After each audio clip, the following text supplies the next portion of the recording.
Miguel Romo Medina nació en la ciudad de Aguascalientes el 19 de enero de 1949, del matrimonio formado por la señora Carmen Medina Mora y el doctor Miguel Romo Jiménez, quien fue enviado como médico a la comunidad de Loreto, Zacatecas, motivo por el cual Miguel Romo Medina vivió su primera infancia en dicho lugar.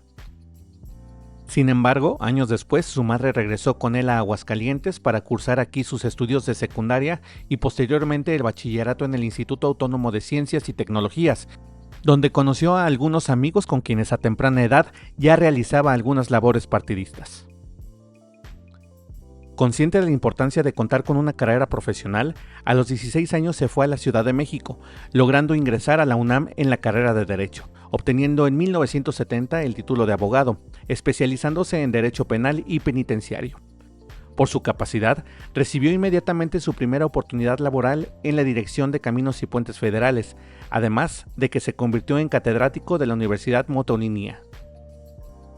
Posteriormente regresó a su natal Aguascalientes, luego de que fuera invitado por el gobernador Francisco Guel a trabajar como Ministerio Público. Por esos tiempos, conoció a Lucrecia Reynoso, con quien se casaría en diciembre de 1974, formando una familia con 3 hijos.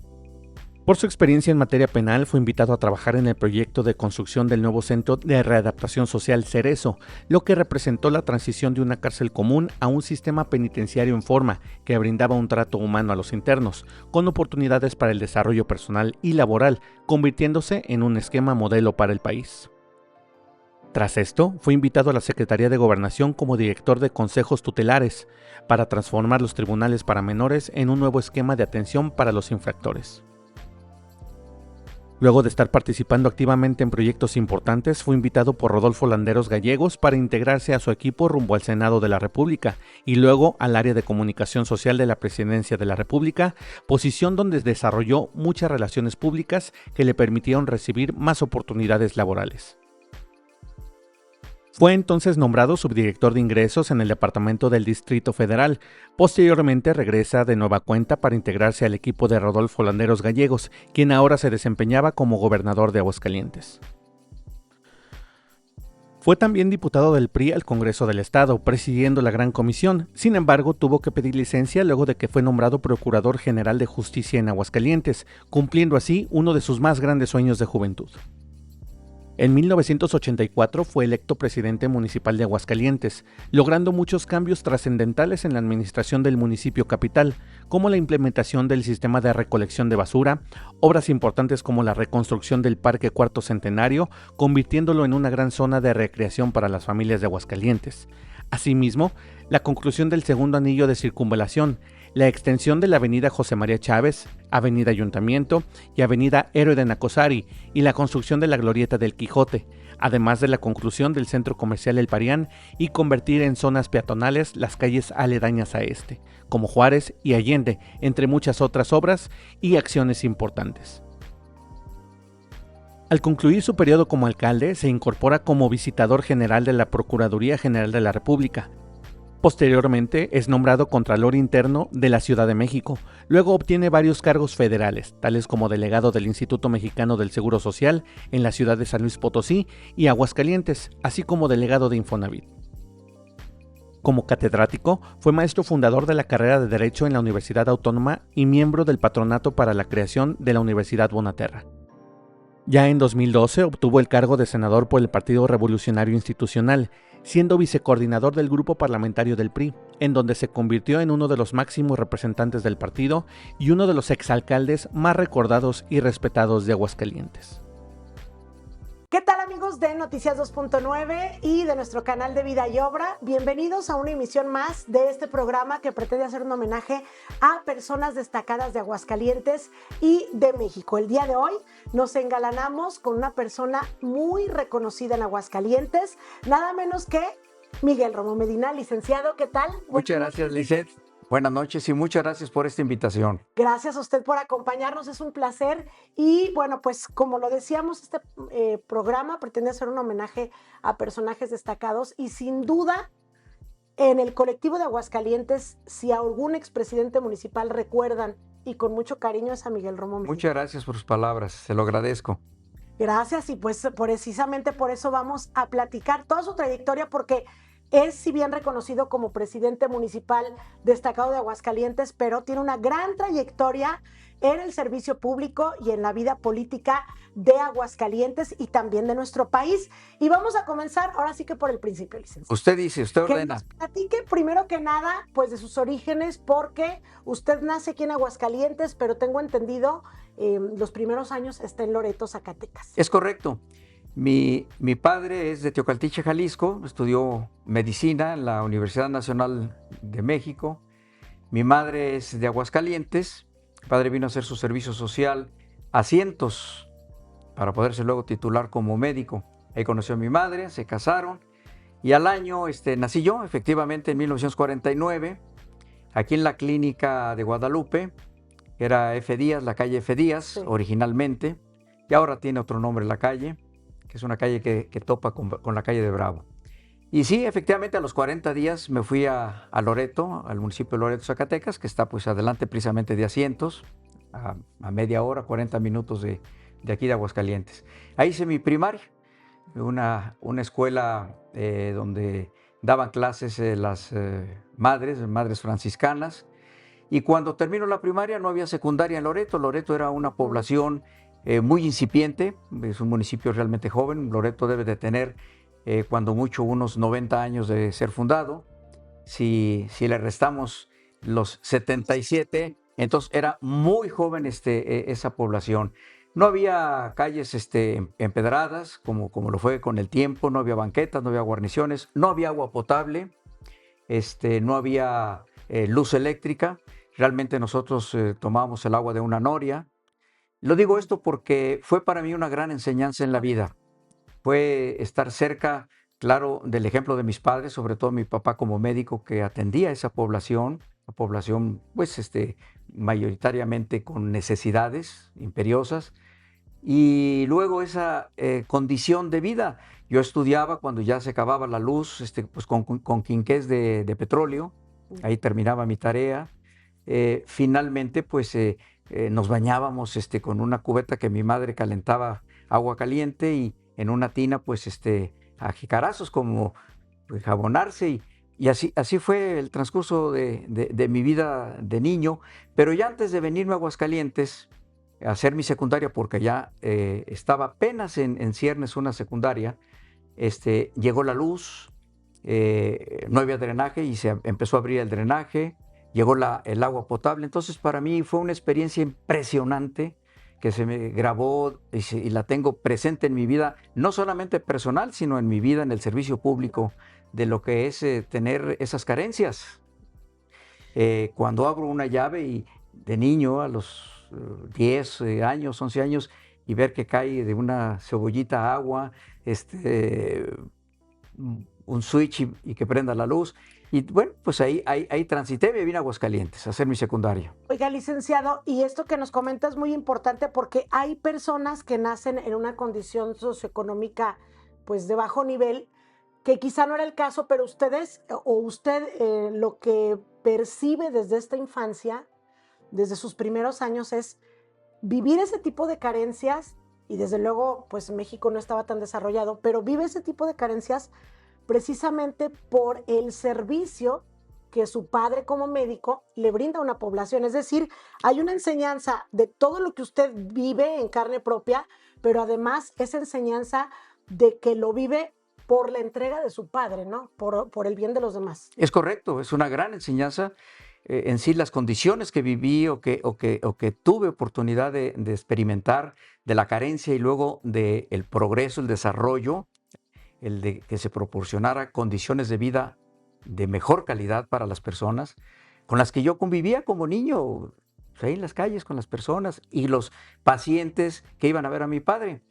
Además, mi padre, pues lo recuerdo, tuvo una proclividad al servicio pleno como médico, como persona, porque muchas personas, muchos pacientes que acudían con él carecían de recursos, de la posibilidad de pagar la consulta y a veces mucho menos comprar la medicina. Y yo recuerdo a mi padre cómo esas personas las atendía, lo mismo si le pagaba o no se le cubría su consulta, y muchas de las veces de las muestras médicas que él recibía, les ayudaba, o de la misma farmacia, si no tenía manera de surtir el tratamiento, pues de la misma farmacia les daba a las gentes. En el patio de la casa siempre había gallinas, guajolotes, recibían papá de las gentes en agradecimiento quesos, leche, jocoqui, queso de tuna. No faltaba, pero era la forma que ellos podían agradecerle o retribuirle a mi papá su atención a ellos. Pues sí, esa es una gran enseñanza que tuve en la vida. Y entonces, ¿por qué se vienen a Aguascalientes? ¿Él lo cambian para acá o No, viene usted para estudiar? No, me vengo yo, bueno, mi madre, mi hermana ya había nacido allá en Loreto, Leticia, y nos venimos a casa de mis abuelos maternos en la calle de Rivera. Y nos venimos pues transitoriamente en la casa de mis abuelos, y nace mi hermano René, estando en casa de mis abuelos, ahí nace René. Porque tenía yo que estudiar la secundaria y entonces ya nos venimos. Y mi padre siguió haciendo su ejercicio profesional en Loreto por muchos años más. Él fue médico de la Escuela Normal de San Marcos, Zacatecas, por muchos años. De hecho, se jubiló, pero era director de la clínica, fundador de la clínica de Loreto, su consultorio particular. En fin, tenía una vida intensa. Muchos años él fue el único médico que estuvo ahí. A veces que los médicos salían, pues era una población pequeña y con muchas necesidades, muy precaria. Pero él permaneció desde que él se fue por allá, que se fue justamente porque el señor cura Romo, que era el párroco de Loreto, lo conoció siendo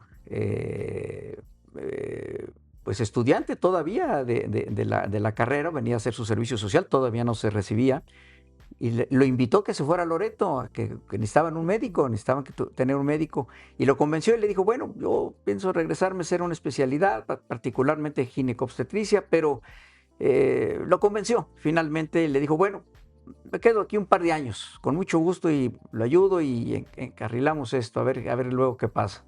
Pues esos 2 años se convirtieron casi en 40 años. Ya luego se vino a Aguascalientes, fue subdirector, fue asesor y luego subdirector y luego director de la clínica del ISSSTE, que está ahí en Avenida Universidad. Finalmente él terminó siendo subdelegado médico aquí de la delegación del ISSSTE, pero ya se vino muchos años después. Yo ya estaba recibido, titulado, ya estaba yo aquí, de hecho, en Aguascalientes como profesional y haciendo mi tarea en el servicio público. Fíjese, impresionante la trayectoria de su padre como la suya.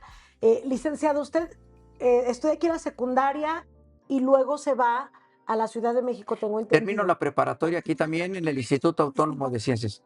¿Es correcto? A estudiar la licenciatura en Derecho. Es correcto. ¿Y cómo fue esa situación? Porque luego lo hemos platicado en otros programas, en ese Aguascalientes de aquel entonces, poca gente era la que se animaba, porque vaya que se necesitaba valor, irse a la capital del país a estudiar a la máxima casa de estudios. Es el hecho de tener recursos, el hecho de vivir quizá solos como estudiantes. ¿Cómo es ese tránsito en su vida? Bueno, había que estudiar una carrera realmente, y no lo digo en el término imperativo, sino que era pertinente, había conciencia de que había que hacer una carrera profesional para desarrollarse y superarse en la vida. Debo decir que mi padre siempre tuvo la posibilidad de apoyarnos y de darnos los elementos para poder estudiar. Y sí, pues Aguascalientes no tenía universidad. Sí. Entonces, todos los que egresábamos del Instituto Autónomo de Ciencias, que era también la única preparatoria en Aguascalientes, pues teníamos que pensar si teníamos la intención, la vocación de seguir una carrera. Y bueno, muchos se iban a Zacatecas, otros iban a San Luis, muchos a Guanajuato. Yo creo que Guanajuato era una de las universidades que más captaba estudiantes de Aguascalientes. La cercanía, claro. Pero también muchos a la Ciudad de México, debo decirlo. Y bueno, pues nosotros decidimos irnos a la Ciudad de México. Sí fue un gran reto. Yo llegué a la Ciudad de México en el 65 a hacer mis primeros trámites, para inscribirme en mi examen de admisión, luego hacer los trámites para ingresar, etcétera, etcétera. Y en el 65, pues yo tenía 16 años, o sea que a los 16 años Se independizó prácticamente. Pues sí, ya, mi papá todo el apoyo y la confianza, y pues ándale, adelante, como todos, ¿no? De nuestra generación, pues éramos más o menos de esa edad, un año más, un año igual, qué sé yo. Y sí, pues nos fuimos a la universidad, fue una experiencia única, extraordinaria, tuvimos grandes maestros, y sí, con una gran vocación estudié la carrera de Derecho. Oiga, y antes de continuar con esta etapa de su vida, de su infancia, usted ingresa a la licenciatura en Derecho. ¿Por qué esta carrera o si usted en la infancia soñaba con ser otra cosa? Sí, la influencia de mi padre como médico sí llegó realmente a centrarse en mi persona, en mis reflexiones. Sí, lo pensé seriamente. No pensé en más alternativas, honestamente. Pensé en medicina o en derecho. Mi padre nunca me dijo que quisiera él o que deseara que yo fuera médico. Jamás me lo mencionó. Pero, sí debo de decirlo, que me llevaba a sus consultas, estando yo en la primaria. Sí, acompáñame y hacía sus visitas a domicilio, médicas, a veces a comunidades rurales distantes. Muchas veces lo hicimos a veces en caballo, algunas otras veces en armones del tren, en las vías, por las distancias para llegar a ciertos lugares. Llegó en algún momento, estando en la secundaria, a llevarme a una operación, de que operó un paciente del apéndice, ahí en Loreto, y me llevó, me acuerdo que me pusieron mi bata, vamos, nunca me lo dijo, pero me llevaba con él. Mensajes. ¿Sí? Sí. Me llevaba con él, yo creo que digo, bueno, pues a ver si sí o si no, y si lo aguanta, porque la operación fue pues una prueba de fuego, a ver si sí la pasé. Pero no quiso. No, sí la pasé, realmente, o sea, pensando, yo sí entré con temor porque dije, y a la hora que abre con el bisturí y abre para empezar a hacer su intervención, pues no, y me preguntaba, ¿te sientes bien? Sí. Sí, me siento bien. ¿No te has desmayado? Sí, no, está bien. Yo llegué a la universidad y sí, pues llevaba un poquito la duda, esas 2 noches que pasamos ahí en la explanada de la torre de rectoría, casi durmiendo desde las 2, 3 de la mañana para tener un buen lugar en la fila y poder entrar a las ventanillas para sacar la ficha del examen. Lo pensaba todavía y lo pensaba. Finalmente, ir las pláticas con los compañeros, sí, recuerdo unos muchachos de Yucatán que nos tocó cerca, me dijeron, no, y la medicina es una carrera muy matada, no hay que estudiar mucho, sí, y luego después del ejercicio profesional es muy complicado, es muy comprometido. Y yo me acordaba que mi papá iban a la casa a tocarle a cualquier hora, a la 1, 2, 3 de la mañana salía y ahí va, y me lo recordé, dije, no, pues sí es cierto. Y ya me decidí por derecho, que finalmente también me tocó lo mismo, también tuve que atender a deshoras como procurador de justicia, como presidente municipal, como fuera, también fue la misma cantaleta. Sale de la UNAM, egresa y se viene a Aguascalientes, tengo entendido. No inmediatamente. Está primero No inmediatamente. Resulta que cuando elaboro mi tesis profesional, le solicité al maestro Fernando Castellanos Tena, que había sido mi maestro, que luego en ese entonces era magistrado del Tribunal Colegiado, y luego fue ministro de la Corte. Y tuve yo una proclividad hacia el derecho penal. Él era maestro de derecho penal, e incluso un tiempo fui maestro adjunto de él porque me gustaba mucho y él me enseñó. Y lo invité para que fuera mi director de tesis.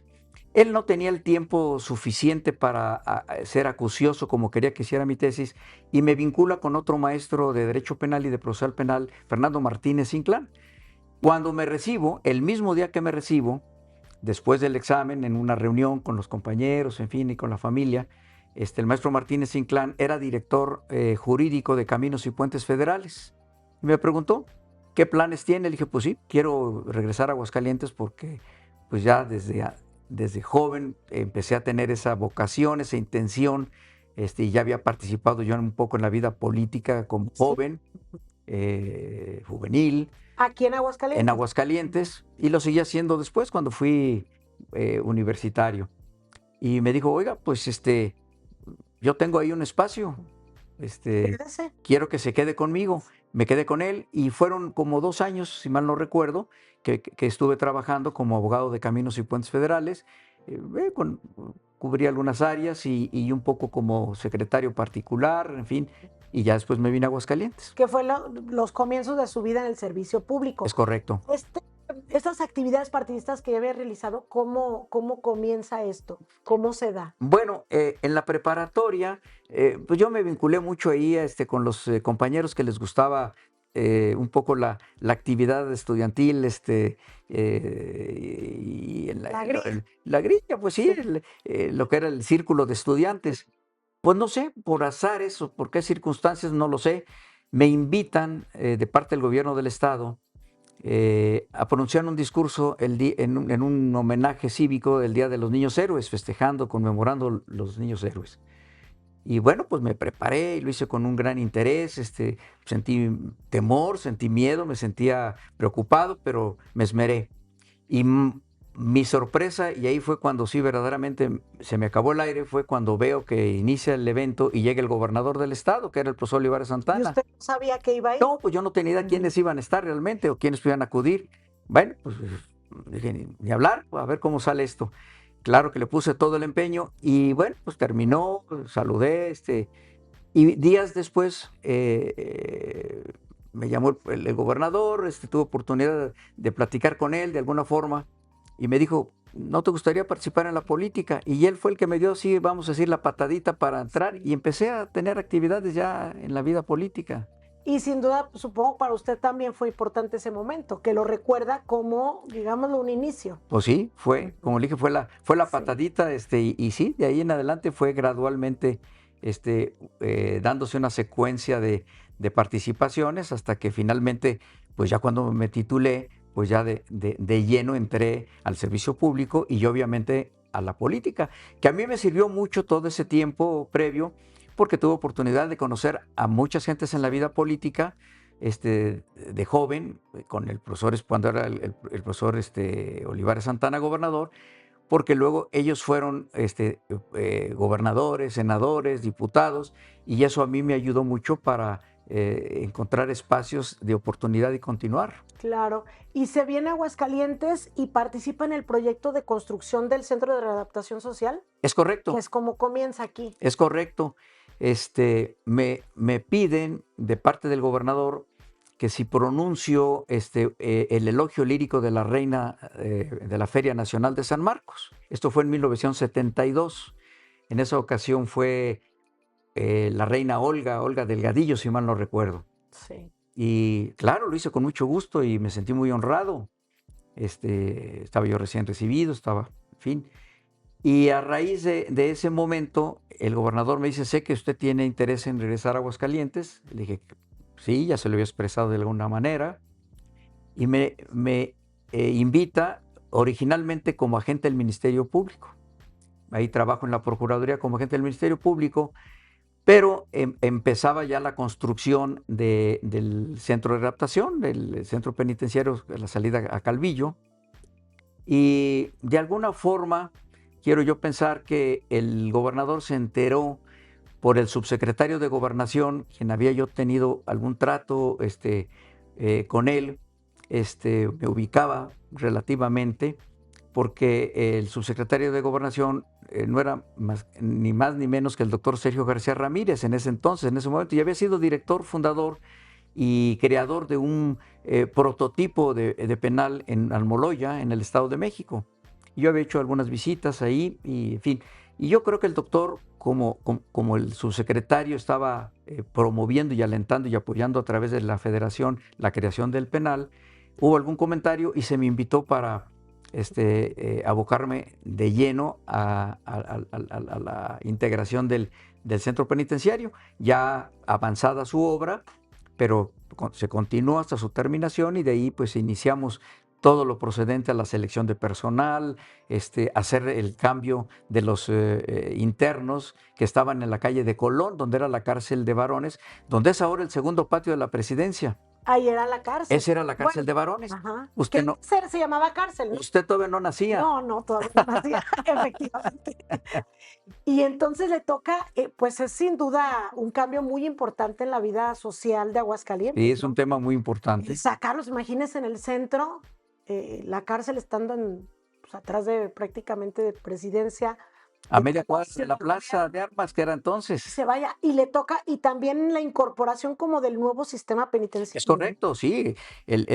Finalmente no fue el cambio en sí, el cambio Solo físico, no. Se trataba de un sistema que siguió un paralelismo con el sistema de Almoloya que había creado el doctor García Ramírez, más humanista, dándole respeto y dignidad a la persona, aunque estuviera privado de su libertad y cumpliendo una sentencia, una pena por haber realizado un acto ilícito, un delito.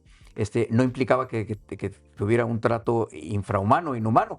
Es que esa cárcel, quienes la recuerdan o pudieron haberla conocido, era un bodegón, eran, no sé, algunas caballerizas o silos, que no recuerdo, pero vivían en el suelo, dormían en petates, alguna que otra camita por ahí, hacinados, eran unas galeras, todos un montón, en fin. Entonces, tiene una trascendencia social muy importante, ¿cómo no? y que además, como lo explican, era literal una cárcel, porque nada más estaban, se puede decir, ahí encerrados, Nada pero más.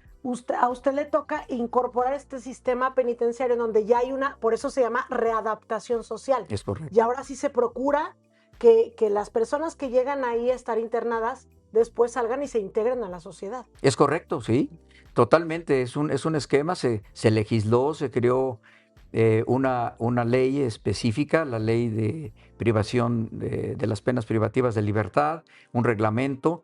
En el centro penitenciario había clínica, servicio médico permanente, había escuela para que pudieran terminar su primaria, estudiar secundaria, había talleres, había una fábrica de mosaicos, había de carpintería, de otros oficios, la misma producción de tortillas y de pan que se hacía en el penal para un autoconsumo, también creció de tal manera que se convirtió en una fuente de trabajo. Entonces, el penal vendía hacia el exterior pan, vendía tortillas, y entonces la población podía estudiar, estaba atendida en su salud, tenía su disciplina, sus horarios, se dignificó la visita familiar, la visita íntima se reguló correctamente, adecuadamente, con un gran decoro en zonas apartadas.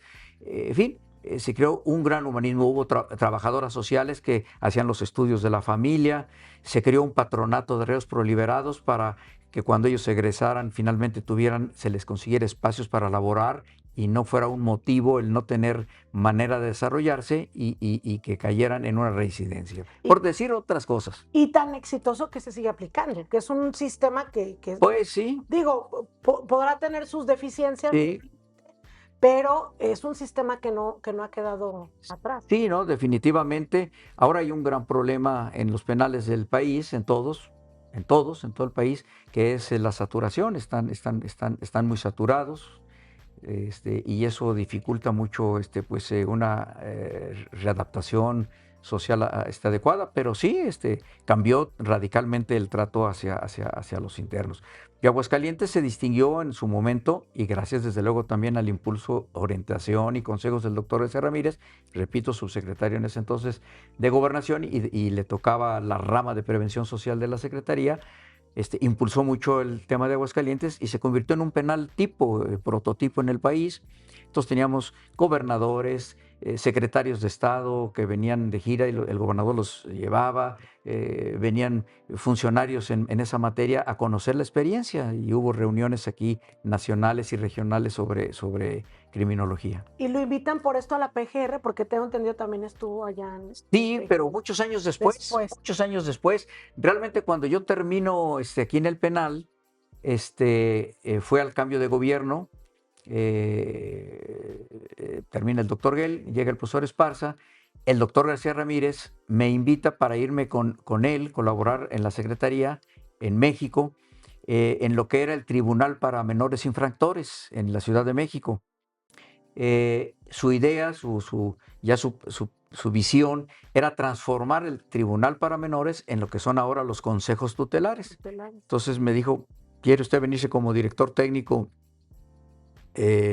Bueno, ahora lo que es el tribunal, pero posteriormente convertirlo, transformarlo, adecuarlo como un consejo tutelar, con una visión también muy distinta, educativa, social, en fin. Y me fui con él, después de aquí del penal, y estuve con él en gobernación en esa área. Sin duda, o sea, ahí es cuando empieza también a tener cargos federales. Es correcto. De alguna manera, ya no nada más aquí en Aguascalientes, y lo vuelven a invitar aquí para coordinar la campaña gobernador de Rodolfo Landeros. ¿O Sí, regresa aquí? es correcto. Yo estaba en gobernación, efectivamente, en estas tareas, y en algún momento también, siendo él candidato o iba a empezar a asumir la posibilidad de su candidatura, me invitó, platicamos y me planteó esta posibilidad y me invitaba, en el caso de darse, para colaborar con él. Y claro, yo le acepté de inmediato y con un gran gusto, con un gran interés.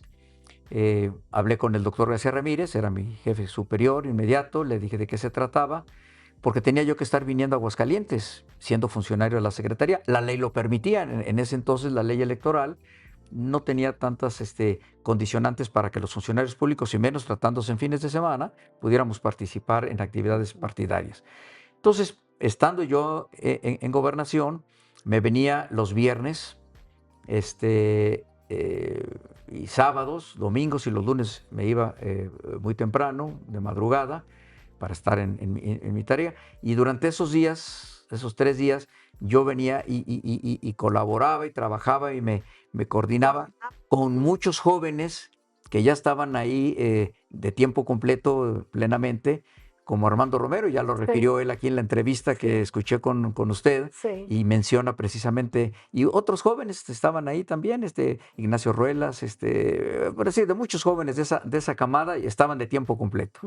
Entonces sí, me vine a colaborar con él, y ya finalmente es senador, llega al Senado, toma posición como senador, me invita como su secretario particular, que fue realmente de un día como senador, porque el presidente en ese entonces, López Portillo, lo invita para ser coordinador general de comunicación social de la Presidencia de la República.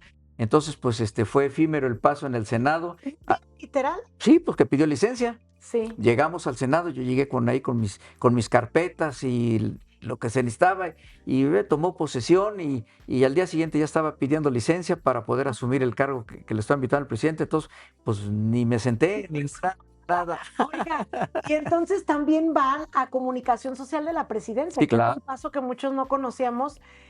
¿Y ahí qué labores, por ejemplo, realizaba en comunicación? No, bueno, pues era el secretario particular del coordinador, y bueno, pues era el apoyo directo de la oficina de atención con él, lo que me permitió también tener una gran oportunidad de hacer bueno, primero de conocer el medio, la profesión, claro, aprendí mucho ahí. La verdad, el gobernador Landeros fue un profesional extraordinario, con una gran sensibilidad en materia de comunicación y de publirelacionista.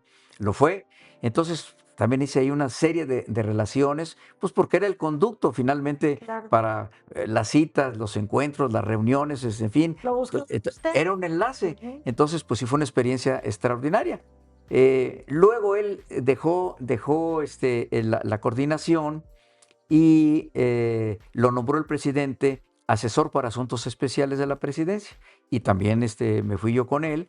Ahí sí tenía funciones como secretario particular y otras tareas, parte de la asesoría de análisis de trabajo que se desarrollaba ahí en esta oficina, también en presidencia. Y luego también se va con Carlos Hanca, pues que era el distrito, fue el gobierno.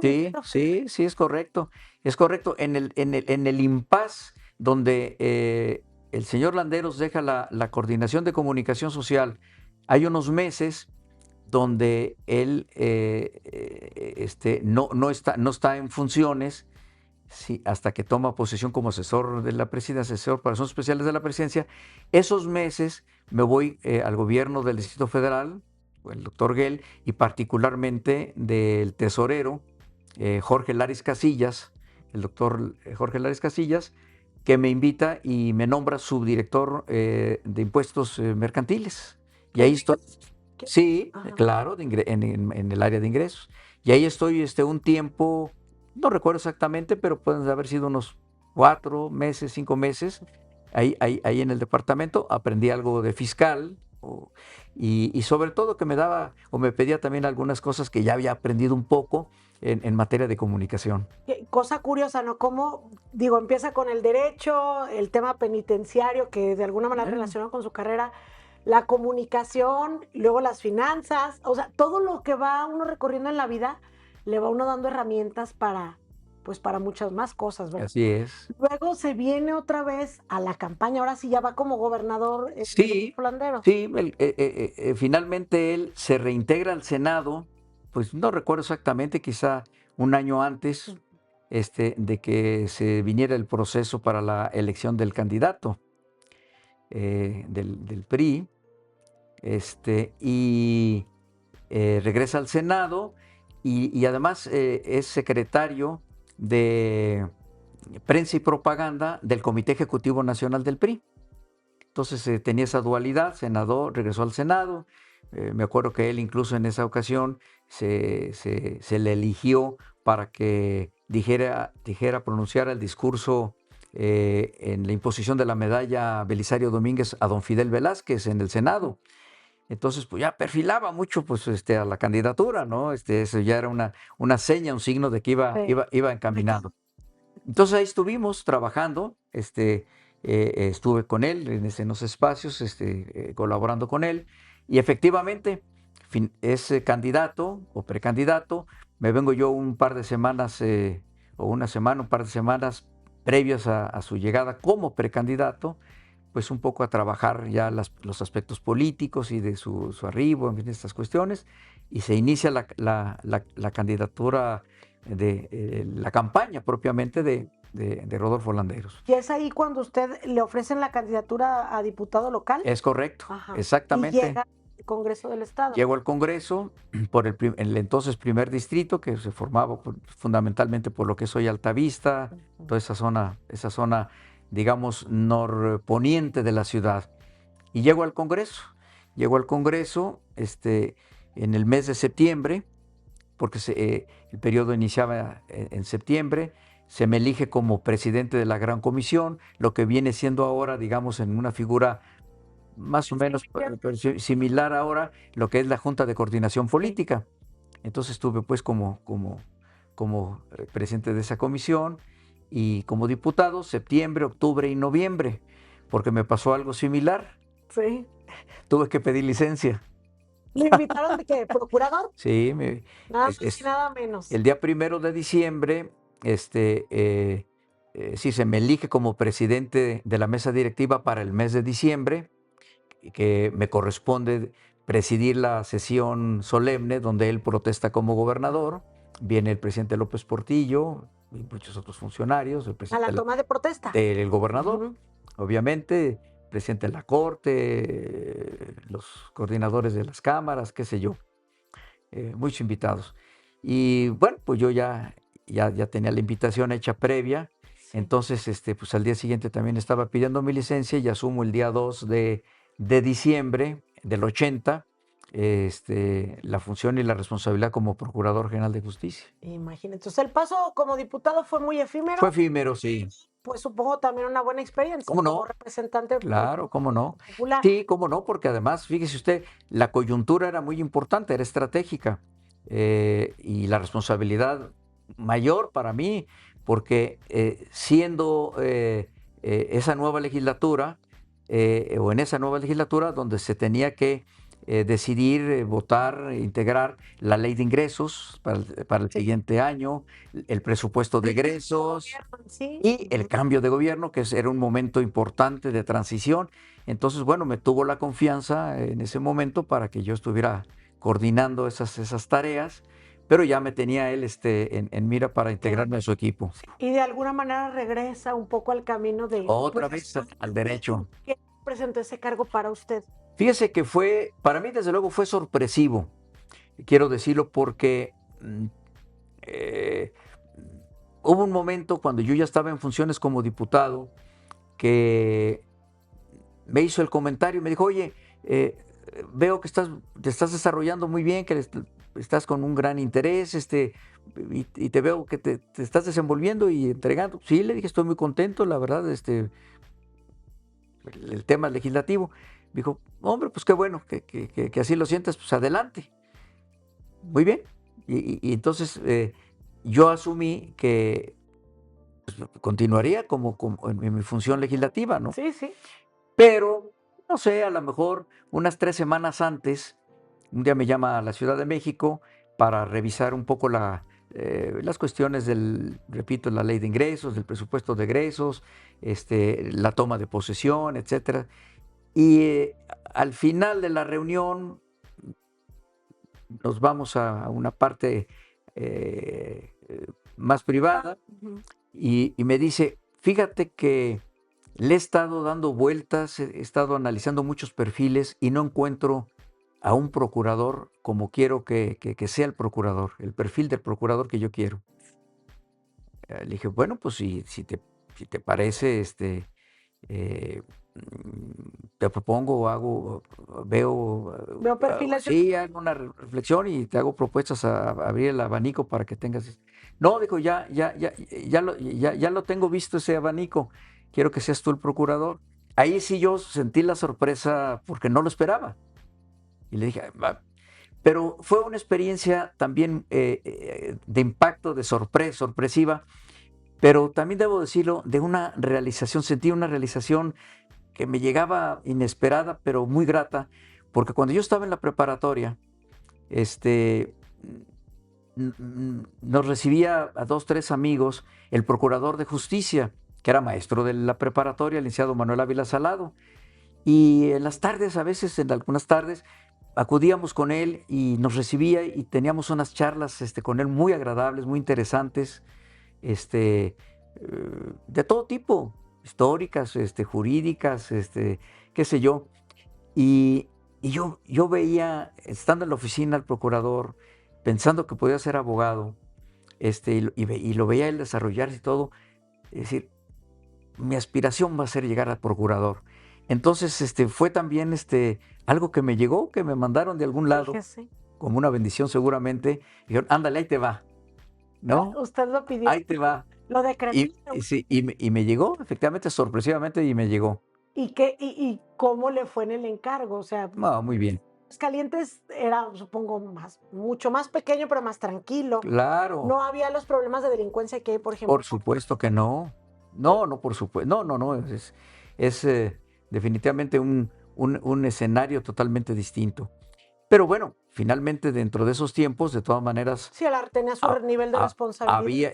había actos delictivos y Claro. había en otros rangos, pues había de todos los delitos. Lo mismo, había robos, había asaltos, había homicidios, en fin, se daban en otro grado, en otra condición distinta, pero finalmente pues había que cumplir con una función de procuración de justicia, obviamente, ¿no? Pero no, muy bien. Creo que tuve la fortuna de lograr un gran equipo de trabajo. Finalmente, los resultados de un servidor público y de cualquier empresa, en cualquier lugar, no lo es quien coordina o quien está al frente de la responsabilidad. Es realmente el equipo el que lo hace, porque no se puede estar en todos los lados, en todos los momentos. Entonces fue un gran equipo. Yo creo que fue un gran equipo el de la Procuraduría. Creamos en ese entonces, reformando la ley orgánica de la Procuraduría, la subprocuraduría, no había subprocurador, se creó con la anuencia del gobernador, y invité para que se integrara a esta subprocuraduría el licenciado Moisés Rodríguez Santillán, que bueno, pues una gente respetable, un maestro universitario, un hombre estudioso, y bueno, pues fue un gran colaborador. Y de ahí en adelante todos... ¿Fue procurador también? Claro, cuando yo dejo la Procuraduría, pues, solicito, es decir, renuncio a la Procuraduría para ser candidato o buscar la candidatura a la presidencia municipal, el gobernador mide o conoció y midió el alcance, el trabajo, el profesionalismo del licenciado y lo nombra procurador.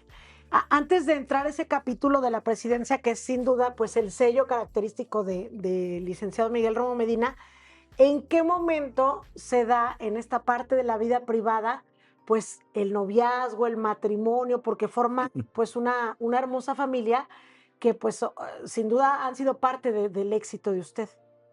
Me da un poco de sonrisa porque Sí. me recuerda algo muy, muy hermoso, muy grato, que luego me reclama mi señora, Sí.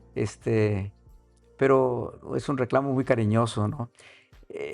Yo conocía a mi esposa Lucrecia, la conocía de vista porque ella era hermana, es hermana de quienes fueron, entre algunos, dos de ellos particularmente amigos míos. En México estudiábamos, nos veíamos, en fin. Y bueno, la conocía, nunca la había tratado. Yo ya estando, pues creo que era Ministerio Público, todavía no llegaba al penal, la vi, ya me recordé y me llamó mucho la atención. Coincidimos un 16 de septiembre en el Palacio de Gobierno en los festejos patrios, ahí sí, aquí en el Grito y bla, bla, sí, yo era el Ministerio Público. Y bueno, pues la volví a ver y claro que me gustó, me llamó la atención, mucho. Y bueno, coincidentalmente, después de lo del Grito, con unos amigos me fui a un restaurante, pues era un lugar donde había un festejo de 16 de septiembre en el Hotel San Marcos que se llamaba La Codorniz Vagabunda. Era un bar ahí, bueno, era un restaurante, pero había ahí un festejo para bailar y música y todo eso. Y llegué con los amigos y ella llegó con sus hermanos y otras amigas. Y ahí la saludé, creo que bailamos, si mal no recuerdo, y le dije, oye, te invito a comer mañana. No, pues no sé, me dijo, voy a pedirle permiso a mi mamá, o déjame ver, no lo sé. Bueno, tú dime, que me gustaría mucho, de verdad. Entonces, dijo, bueno, pues háblame, ya tienes el teléfono. Sí, yo tengo el teléfono, yo le hablo a tu hermano, a Héctor, o en fin, que era con el que más me reunía yo. Le hablé y me dijo, pues sí me dieron permiso. Ah, qué bueno, pero voy con una amiga. Ah, le dije, pues perfecto, no hay ningún problema, encantado de la vida. Le dije, ¿hay inconvenientes si yo invito a un amigo y nos vamos? Sí, los cuatro, perfecto. Para tal hora, ya pasé por ellas, pasamos por ellas. Y entonces cuando se suben al coche les dije, las voy a invitar a comer a la cárcel. Ah, caray. Y sí, así, sí, a la cárcel. Y se rían, no, donde quieras, donde sea, está muy bien. No, les dije, a la cárcel, de veras. Sí, ya vamos. Y me estaciono ahí enfrente de ahí por Colón, ahí a un costado del municipio. Entonces Colón era de norte a sur. Y en la puerta ya estaba el alcaide, que era el señor Jaimito Romo, que no es pariente, pero ya lo conocía yo, pues yo ya estaba trabajando, ya traía algunas cosas. ¿Sí? Y entonces le dije, pues nos bajamos. Y empezó a hacer un poco el titubeo. Y ya se acercó el alcaide y me dijo, licenciado, buenas tardes, bienvenidos. Le dije, vengo. Sí, cómo no, adelante. Resulta que el gobernador, cada año, el 16 de septiembre, les ofrecía una comida especial a los internos por ser el Día de la Independencia. Entonces iba un funcionario a su representación siempre a compartir, a darles un mensaje del gobernador. Y era cuando se anunciaba o se daba, se formalizaba indultos. La ley en aquel entonces prevía el indulto, una facultad que tenía el titular del Ejecutivo Estatal para liberar el 16 de septiembre a alguno de los internos con motivo de la independencia. Llegamos y pasamos y le dije, vamos a hacerle un recorrido. Y entonces hicimos un recorrido y claro, pues fue un impacto, desde luego, porque vieron una realidad tremenda, complicada, seria, humana, de cómo vivían como estas gentes. Y bueno, ahí estuvimos en la mesa y compartimos. Ese fue nuestro Pero usted iba en encuentro. representación. Iba en representación del gobernador. ¿Falta? Sí, era la representación. Es que ya estaba yo, sí estaba con Ministerio Público aún, pero ya el doctor ya me había dicho que me empezara yo a adentrar y a y a tener conocimiento sobre lo que se estaba ya Sí. realizando del Cerezo, ¿no? Entonces ya estaba pues yo en ciernes para ser nombrado director. Y su esposa que dijo, muy buena la primera cita. No, me dice, ven nomás. Y le dije, bueno, pues qué mejor muestra de mi sinceridad y de mi Sí. autenticidad, de mi franqueza, para que tú conocieras quién era yo y dónde andaba. Claro. Y a veces no me acepta el Sí, razonamiento. no, No, no. lo recordamos como algo muy grato, sí. Sí, supongo. Sí, no, Pero muchas, sí. muchas más, muchas más. Y desde entonces se hicieron novios. ¿Cuánto duraron de novios? Yo creo que duramos un año y 6, un año 8 meses. Nos casamos en diciembre del 74. Y ya, pues ya muchos años, más de 50 años de casados. 51 en diciembre pasado, 51 años. Y formaron una familia con 3 hijos. 3 hijos, 2 hombres y una mujercita, la más pequeña. Y bueno, rescatando el tema o continuando con el tema de la vida pública, decíamos, está en la Procuraduría y luego le viene la invitación para ser candidato a la presidencia municipal. ¿Es correcto? Y ahí, ¿cómo se da esa situación? Usted era candidato del PRI y de alguna manera pues el triunfo lo obtuvo en las urnas. Así es, logramos la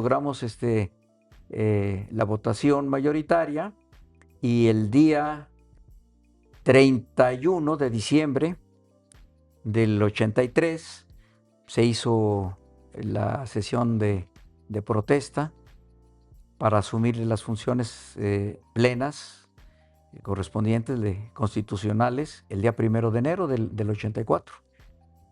Veíamos ahorita en la semblanza que pusimos al principio del programa todas las obras que realizó, fue 85, 84, 85, 86. 84, Ajá. 86, es correcto. Administración. Y pues sin duda, mucho de lo que hay en Aguascalientes actualmente, pues se hizo dentro de su administración. Lo platicábamos ahorita, veíamos también algunas fotografías digo, hay muchas cosas, pero representativas o icónicas de Aguascalientes, por ejemplo, el parque, veíamos las imágenes del parque Cuarto Centenario, los castillitos que puso, todo esto. Bueno, me platicaba ahí una anécdota del parque. Bueno, sí, el Parque Cuarto Centenario, debo decirlo con honestidad, el Parque Cuarto Centenario había sido construido en el gobierno, en la administración anterior. Yo no sé, o no recuerdo por qué razones, pero cuando llegué a la presidencia, el parque estaba cerrado y semiabandonado realmente, pues no había actividad, había deterioro y todo. Entonces, bueno, una de las decisiones es decir, no puede ser que un espacio tan importante para la población, para los niños, para la familia, no se aproveche porque... Entonces, bueno, pues se aplicaron recursos, se rehabilitó, se agregaron algunas otras cosas y se puso a funcionar aprovechando esa coyuntura y claro, pues fue todo un éxito y de convivencia familiar. Siempre tuvo una gran población que aprovechó ese espacio público, ese espacio recreativo. Y luego en la parte de atrás, por muchos años, se les permitió, les autorizamos, había un equipo de niños también, de jovencitos, de fútbol americano que se llamaban los del Sol, los Diablos del Sol. Los Diablos del Sol, y entonces ahí los impulsamos y entonces era de convivencia con la familia, era familiar y los niños y todo. Y claro, pues hubo otras obras que sí fueron originales, como el Parián, el Centro Comercial Parián, que realmente cuando yo llegué a la presidencia, pues ya se había derrumbado y nada más se había hecho el espacio, el hueco, donde ahora es el estacionamiento, ahí quedó. Entonces tuvimos que buscar alianzas, mecanismos financieros, como fue un financiamiento en Banobras, un apoyo del gobierno del estado y desde luego pues la decisión, el esquema de vender en condominio la mayoría de los locales y conservar para el municipio la rentabilidad del estacionamiento, que resultó tener un ingreso de 600% más de lo que recibía de rentas cuando estaba construido, ¿no? Y luego dejamos cuatro locales allá grandes, donde estuvo Nacional Financiera, que con la renta de esos locales, que conservó en propiedad del municipio, se pagaba la amortización automáticamente del crédito, o sea que no era una carga para el recurso público. Ujú. Y el Parián, digo, es el que vemos ahorita. Ese sí, Ahorita tal cual, fue durante su administración que se tal hizo cual, así. sí, así es correcto. Y que es un centro, pues, es básico en el centro de la ciudad. O sea, Sí, el centro de la ciudad, y ubicamos la plaza y el Parián. claro. Hasta la fecha. También otra de las obras que hizo usted, la Glorieta, me decía, trasladar el monumento de Morelos. No, hablo con el gobernador Guel, que se había construido en su tiempo por atención y respeto, y decirle, oiga, hemos pensado trasladarlo a un espacio donde la magnitud de esa escultura, bueno, pues como la del Juárez, aquí el vecino de ustedes, Sí, el que está aquí enfrente. se fabricaron, se elaboraron las dos esculturas en el mismo tiempo, en el mismo momento, sí. la de Juárez y la de Morelos. La de Juárez se puso aquí en Avenida Las Américas y el Morelos allá. Entonces le dije, vamos a trasladarlo, vamos a hacer una glorieta en lo que es donde convergen la avenida Héroe Nacosari y la avenida La Convención, que es el primer anillo. Y ahí se hizo una gran glorieta monumental, y ahí se colocó la escultura de Morelos, que hacía una mancuerna con la glorieta del Quijote, que también nosotros promovimos con un escultor de Nuevo León, de Linares, Nuevo León, que con pedacería de vehículos, de carros, elaboró esa efigie del Quijote. Entonces equipamos un eje vial, que es actualmente el de Héroe Nacosari. Abrimos en algunos espacios, abrimos la calle porque recuerdo ahorita, por decir una parte, había casas que invadían lo que es ahora el arroyo de Héroe Nacosari. En la esquina de Madero y Héroe Nacosari había casas que angostaban ahí la avenida. Entonces se negoció, se compró. Y entonces algunas casas, algunas partes de viviendas sí se tuvieron que abrir, que derruir para darle la amplitud y darle ya la salida. Entonces es un eje que se construyó de la entrada de Zacatecas a la salida a la Ciudad de México, pasando por el Parque Industrial. Oye, ¿qué se siente ahorita hablando de estas glorietas de pasar, de ir al Parián y decir, yo, pues, es un trabajo de equipo, como lo mencionaba hace rato, pero, pues, a final de cuentas hubo alguien que tuvo la visión de hacerlo, que fue usted, y de decir, pues yo hice esto y todavía continúa la glorieta del Quijote. ¿Qué se siente cuando usted pasa? Pues es una satisfacción. Sí. Es una satisfacción de algo que está en nuestra ciudad, en nuestra tierra, y que, bueno, pues está sirviendo, está decorando. El Centro Comercial Parián, pues era un caso, y creo que lo deberá de seguir siendo, pero era muy extraño cuando empezaron los malls, los famosos malls, los centros comerciales. Fue cuando proliferaron de una manera exponencial, un poco emulando lo que sucedía en el desarrollo también urbano en Estados Unidos, ¿no? Los malls. Pero los malls se colocaban, obviamente, por razones de costos y de espacios, en las afueras, en partes ya digamos, suburbios de la ciudad, en las orillas, y se construyó un centro comercial moderno, totalmente moderno, con escaleras eléctricas, sus espacios, en fin, pero en el corazón mismo del casco antiguo de la ciudad. Entonces, pues sí, cómo no, da gusto decir, bueno, aquí está, y luego camina uno por la... Ya me encanta caminar, yo por lo menos cada semana una vez, con mi esposa, a veces los domingos lo hacemos, nos vamos a caminar al centro y lo disfrutamos. Y ver esas calles de Juárez y de Allende, que también nos correspondió hacerlas peatonales. También fundamental para Claro. la circulación en el centro. Claro, y bueno, en ese entonces, salvo, no sé, ni la del Codo, el Codo también se circulaba. Yo creo que, no recuerdo yo, salvo, bueno, sí, la calle que comunica de Rivero y Gutiérrez al Mercado Terán, que era el Pasaje Ortega. Ajá. El Pasaje Ortega sí era peatonal. Sí, era el único. Pues yo creo que era el único, no puedo afirmarlo porque no quiero equivocarme, Sí. pero sí yo creo que era el único. Entonces también se decidió hacer peatonal Juárez de la plaza al Parián, y luego de 5 de mayo hasta Morelos se hicieron peatonales. Hubo resistencia. No, desde luego. Hubo resistencia porque decían, no, es que ¿Cómo le vamos se a va a hacer? quitar el estacionamiento y se va a matar el comercio. Y bueno, fue una labor. Y debo de decir, las cámaras nos reunimos, se habló, se analizó y finalmente hubo la anuencia, se aceptó. Y bueno, ahora repito, me da satisfacción, me da gusto porque, vaya, no, es un arroyo de gente, vaya que si los comercios van a proliferar, Sí, claro. yo diría que hasta de más. Sí, no, y no se puede imaginar uno el centro si esas calles no fueran peatonales. Así es. Es la visión, ¿no? Luego que tienen los gobernantes, afortunadamente, y también hace el mercado Morelos. No, ¿O bueno, es una rehabilitación? lo rehabilites, exacto, sí. El Morelos se rehabilita, ahí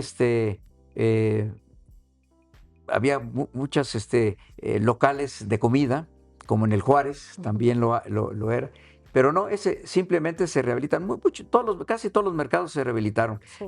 El Morelos, que era donde estaba a un lado de la cancha de básquetbol, bueno, ahí fue un tiempo la inspección de policía, atrás de lo que era la escuela Miguel Alemán, pero se rehabilitó el Juárez, se rehabilitó el de la Purísima, el Primo Verdad allá en Altavista, el de acá de la colonia que es España, Ujú. en fin, también hubo un programa de rehabilitación de todos los mercados.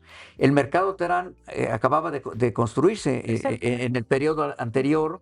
Con don Pedro Rivas se había construido el mercado Terán. Lo único que hicimos en el mercado Terán, para darle un poco de cierta armonía urbanística con el Parián, fue ponerle una fachaleta de cantera sobre ya la fachada que existía, nada más hacerle una especie de arcos, de puentes en las entradas, en toda la fachada, pero fue todo, nomás fue algo decorativo, pero darle un poco de imagen. Y retomando un poco lo que platicábamos de la infancia, esto que le dejó, lo que usted vivió en Loreto o con su familia, tiene la oportunidad de llevar el desarrollo a la población y supongo, pues además de estas obras importantes que platicamos, también viene el tema de pavimentación, de servicio de agua potable, de seguridad, que era de alguna manera su interés. También hay, tengo entendido, pues adquisición de camiones recolectores, de muchas patrullas, módulos de seguridad. ¿También son los primeros que pone usted? Sí, hay algunos módulos de seguridad. No realizamos realmente mucho la práctica de los módulos. Buscamos mucho la focalización de la acción de la policía por zonificación y estableciendo un vínculo entre los elementos que tenían sus perímetros con la población, que hubiera una identidad, que se generara con el tiempo una identidad, o sea, que no fuera una rotación permanente, sino que al contrario, se diera un poco la cercanía entre el policía, el vigilante, el elemento de seguridad. Sí, fortalecimos todas estas áreas. A ver, en materia de seguridad decidimos, para ser eficiente y tener una mayor control, incluso administrativo, financiero, hacer una sola dirección. Existían las dos direcciones, la dirección de tránsito y la dirección de policía municipal. De hecho, tránsito permanecía como dirección del Estado. Viene la reforma al artículo 115 constitucional, y entonces pasa como una función de los municipios, y entonces aprovechamos y creamos una dirección general con un mando único, obviamente. Que ya era como quien es el secretario de Seguridad Es correcto, Pública. es el CIMIC, nomás que era dirección. Sí. Y ahí se fusiona las dos corporaciones, tránsito y municipio, y sumábamos, independientemente de su vocación específica, de todas maneras, a que hubiera una fortaleza de comunicación y de participación entre unas y otras. Y resultó, fue eficiente. Sí, también para los servicios creamos Aguascalientes. En ese entonces tenía una extensión territorial mucho mayor de la actual, porque entonces Aguascalientes estaban incorporados lo que es hoy San Pancho y lo que es ahora el Llano, los municipios. Si hicieran municipios, pertenecían a la capital. Eran parte del municipio, entonces eran delegaciones la de San Francisco de los Romo y la de ¿cómo se llama? Y la de Llano, que era Palo Alto. Entonces creamos una coordinación rural en la cual finalmente se hacía la planeación, el análisis, la planeación de las necesidades, de los requerimientos, y a través de esta coordinación se hacían y se sumaban los proyectos a través suyo, porque finalmente estaba disperso todo. Obras públicas se hacía algo por allá y seguridad hacía lo suyo por acá, servicios administrativos y los servicios públicos, que la limpia. Entonces todo era disperso. Entonces había que buscar orden y hacerlo eficiente. Entonces se hace la coordinación para que todos estos servicios estuvieran englobados a través de esa coordinación con sus delegaciones y bueno, desde luego también en lo que sigue siendo parte rural, acá hacia lo que es el aeropuerto, Peñuelas, todo esto de acá, Niágara y todo esto, ¿verdad? Y sí, bueno, creamos dentro de la estructura una coordinación no coordinación, era una Dirección General de Integración y Participación Ciudadana. Independientemente del Consejo de Colaboración Municipal, que existía además por ley, por reglamentación, esta dirección se abocaba a la creación de juntas vecinales, de grupos en colonias, de vecinos, que se abocaba para hacer análisis de necesidades, pero además de obras por cooperación. Entonces el municipio no tenía disponibilidad de recursos, eran recursos muy limitados, pero hubo una gran participación social y aparte de las obras directas de agua potable, de luz, de alumbrado, de limpia, bueno, pues nos toca en el municipio iniciar el plan piloto para lo que son los recolectores actuales. Ajá. Ahí con la iniciativa privada se pensó en este esquema, me pareció interesante, se analizó y entonces se hizo una prueba. Particularmente lo hicimos en el hospital Hidalgo, en el hospital del Seguro Social, en la clínica, en el hospital número 1, de zona número 1. Lo hicimos en algún mercado, creo que en el mercado Terán, como prueba, y empezó a funcionar y de ahí finalmente se implantó ya el sistema actual de recolección de recolectores. En fin, bueno, pues sí, hasta donde alcanzó, pero hicimos también mucha obra en el campo y en la ciudad. Es lo que le iba a comentar, 3 años para todo lo que hizo. Bueno, pues sí, a veces... Ya ve que dicen que el primer año el aprendizaje, que al año y medio, y luego ya cuando quieren empezar, ya se les acaba la administración, y muchas obras y muchos esquemas o mecanismos que hoy en la actualidad siguen vigentes, que eso es lo importante. Sí, ahí está. Termina la administración y ¿qué viene? Vienen muchos cargos, delegado del IMSS, del Infonavit y luego senador, ¿verdad? Viene todavía mucho para Miguel Romo. En algún momento también aspiró a la gubernatura. Sí, siendo presidente municipal se me consideró, se habló, se dijo. Bueno, pues ahí estuvimos. Hubo, debo decirlo, altas posibilidades de que pudiera darse la candidatura. Pero bueno, no se dio. En la vida política también hay que tener madurez, hay que estar conscientes de que se pueden, como todo en la vida, no nomás en la política, ¿no? A veces muchos sueños o aspiraciones, aunque hay la voluntad y se trabaja y se busca con seriedad, con profesionalismo, con autenticidad, bueno, no siempre está en la voluntad, porque depende luego de muchas otras circunstancias, ¿no? Momentos, en fin. No se dio. Y sí, fui aspirante, no se dio. Después, como usted lo dice, llegué al Senado y también hubo esa mención, pero bueno, ya eran otros tiempos, otras circunstancias las que vivía el Estado y también pues lo tomé yo con prudencia. Y que también luego, pues se fueron moviendo las cosas en México, ya no era tanto a lo mejor de la persona, ¿no? Sino el partido, que Claro. luego el PRI tuvo sus complicaciones. Claro. Ya si usted provenía de ese partido, ya era más complicado, ¿no? No tanto Así es. por Miguel Romo, sino por el partido. Así es, sí. Como le decía, yo ya en el Senado de la República, no obstante que tenía pues una posición política, un acercamiento muy cercano, muy intenso con la ciudadanía de manera permanente, tomé con mucha prudencia, repito, ya en ese tiempo, en esos tiempos, con mucha prudencia esa coyuntura, esa posibilidad por lo que está usted refiriendo. ¿Y cómo ve ahorita las cosas en el PRI? Lo platicaba también aquí en el programa con Armando Romero. Decía, en algún momento el PRI, o sea, el PRI no está muerto y en algún momento puede regresar. ¿Usted coincide con eso? ¿Cree que pueda? Porque a final de cuentas es una institución que pues hizo al país o que formó muchas instituciones. Sí, a ver, el partido, el PRI es un partido pues histórico. Es un partido histórico porque finalmente nace pues de un movimiento social, la Revolución Mexicana.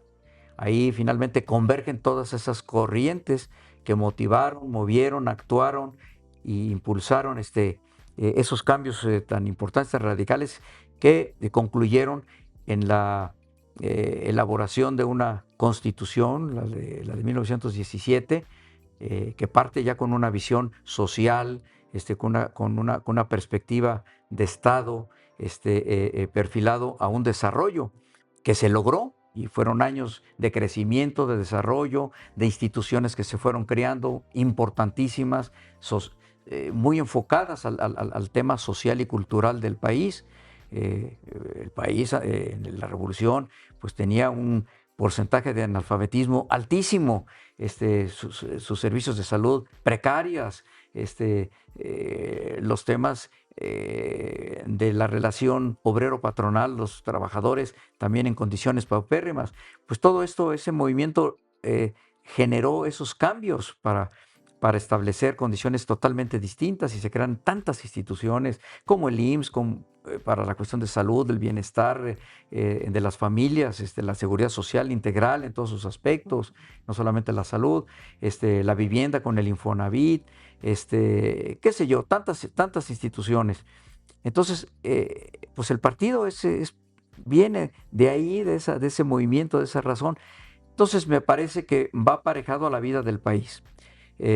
Sí, se cometieron muchas fallas, muchos errores. La ciudadanía finalmente asume en un proceso democrático que ha tenido el país en las últimas décadas, con la creación misma que se generó bajo el sistema de gobierno del Partido Revolucionario, como fue la creación del IFE como un organismo autónomo electoral y después el INE. Y bueno, esto finalmente abrió el espacio para la participación y luego la alternancia. Y bueno, ahí se ha venido fortaleciendo el sistema democrático. De modo que, pues, creo que es un partido que tiene esa historia, esa base, ese sustento, y sí requiere de un sacudimiento frente a lo que ha transitado en los últimos años para que pueda encontrar una perspectiva de renovación verdadera y de vinculación con la sociedad. Pero, Y ese es el reto. Claro que las hay. porque decía yo, y luego lo comento con algunas personas, es que en algún momento cuando el PAN llega a la presidencia, se cree que iba a permanecer mucho tiempo y luego llega Peña Nieto. Se cree que Morena puede permanecer mucho tiempo y puede ser que regrese el PRI o que regrese el mismo PAN o que surja otro partido incluso. Esa es la democracia. Esa es la democracia, y yo creo que el pueblo de México ha logrado, con todo este tránsito evolutivo que se ha dado en el aspecto democrático, una gran madurez. Y creo que finalmente pues la población ha venido calibrando y va tomando sus decisiones, ¿no? Vino la alternancia, regresó, cambió a los dos partidos, digamos, preponderantes, que era Acción Nacional y el PRI, y surge el movimiento de Morena, pues porque hay una reacción del electorado y finalmente se enfoca en esa directriz y en esa decisión, en esa voluntad política del pueblo. Entonces, pues todo puede darse en democracia y depende justamente de los resultados, de la satisfacción, de la respuesta que se le dé a esa población, que es la que deciden en las elecciones.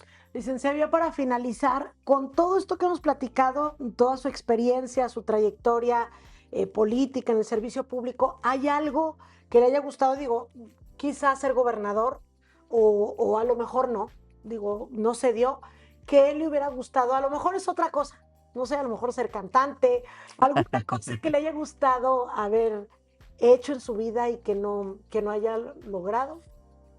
O no porque no haya podido, Sí. sino porque no se dieron las Bueno, cosas. la verdad yo me siento muy satisfecho y doy gracias a la vida, a Dios, a mi familia, del curso que pude tener, el desarrollo profesional, político, en el servicio público. Para mí fue o ha sido una experiencia servir, de verdad. A mí nunca me ha agotado, lo sigo haciendo, hablar con la gente, servirle, me piden un apoyo, lo puedo hacer, lo hago. Este, Me siento muy satisfecho, muy pleno, es la verdad. Y esto me ha dado afortunadamente tener algo que sí deseaba por, después de 49 años prácticamente de servicio ininterrumpido, eh, tener un espacio para mi familia, disfrutarla. Lo estoy haciendo, he logrado sacar adelante algunas ediciones, que me ha publicado la UNAM, que me ha publicado la Universidad de Aguascalientes, algunos otros como coautor en Porrúa y la Escuela Libre de Derecho, en fin, eh, pues no, en particular ya pensar en algo específico. Claro que me hubiera gustado ser gobernador, sí, debo decirlo, ¿cómo no? Por supuesto. La vida, el camino me había llevado hacia ese rumbo y estaba con la preparación, con la experiencia, el conocimiento para poder desarrollar una buena gestión. Pero bueno, no se dio, tampoco tiene que ser motivo ni de frustración ni nada. No sé, usted me pregunta aquí de bote pronto, no, particularmente no tendría yo algo que decir, me gusta, pues no. Y si ahorita le ofrecieran ya no digo, porque yo lo veo muy bien, perfectamente con toda la experiencia y la capacidad para llegar. Digo, en algún momento dado, pues el partido tiene que echar mano, creo yo, de gente con experiencia, de gente con capacidad. Si le ofrecieran usted, ¿ya no aceptaría? Bueno, eso no lo podría responder en este momento, desde luego, porque habría que analizarse qué se ofrece o qué perspectiva, qué espacio, qué coyuntura, qué oportunidad. Habría que analizarlo específicamente para decir, bueno, estoy capacitado, puedo hacerlo, el entorno es favorable para mí, el de participar, el de llegar, el de desenvolverme. No lo sé.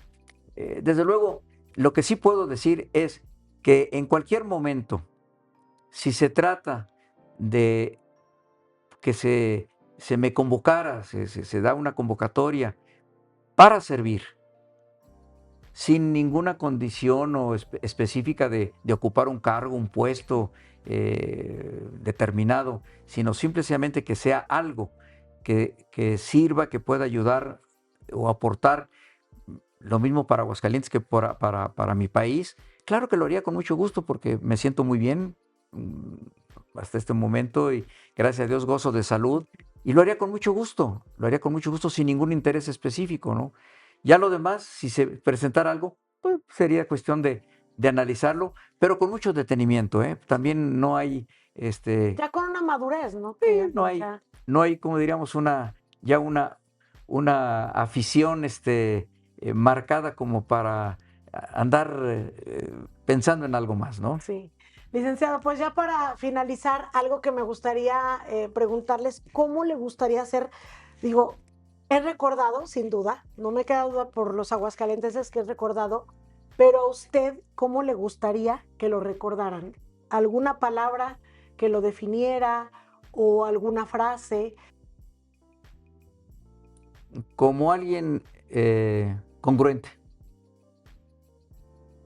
Muy bien. congruente. Ujú.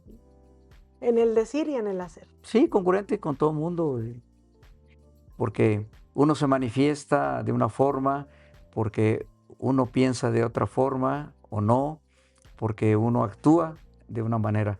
Y la congruencia es alinear eso, el sentimiento, las palabras, el pensamiento, las ideas, la acción, y eso es importante, ser congruente con su familia, con su esposa, con sus hijos, con sus amigos, y con todo el mundo, con todo el mundo, de que sepan que lo que expreso sí es para mí lo que pienso.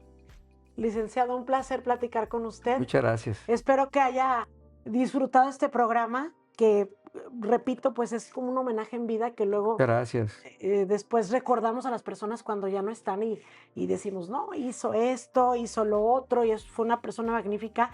Y nosotros justamente aquí en este medio quisimos decirle a la gente todo lo que hicieron ustedes, que son personajes destacados, y que se les reconozca, como recientemente recibieron un reconocimiento de la presidencia municipal, ¿verdad? Es correcto. Entonces, pues también el reconocimiento por parte de nosotros. Muchas gracias. Pues son muy generosos y la generosidad es muy importante. El ser agradecido es fundamental en el ser humano. Así es. Licenciado, gracias. Muchas gracias a ustedes. Gracias, amigos, y los esperamos en la próxima emisión de Vida y Obra.